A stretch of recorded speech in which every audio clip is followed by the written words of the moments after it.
Welcome to Xperts Tech. Today we will talk about how to install BlueStacks Android emulator. The BlueStacks app player is meant to enable Android applications to run on PCs running Microsoft Windows and Apple Mac operating system. First of all, download BlueStacks online installer.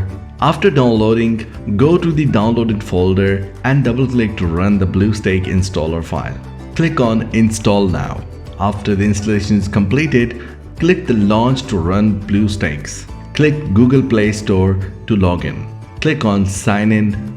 Type your Google email address and then press Enter to continue.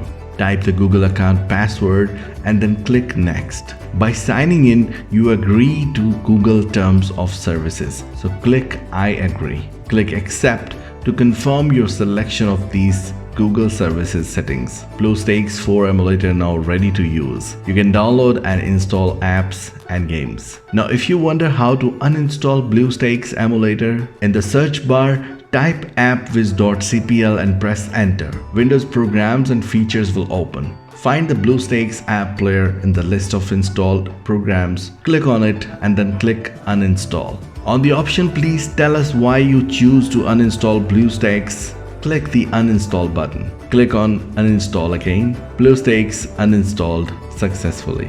If you face any problem, leave your comment on the comment section. If you want to purchase this service, contact us on WhatsApp or email address. Like the video, share the video, subscribe to our channel for more solutions. See you in the next video. Bye-bye.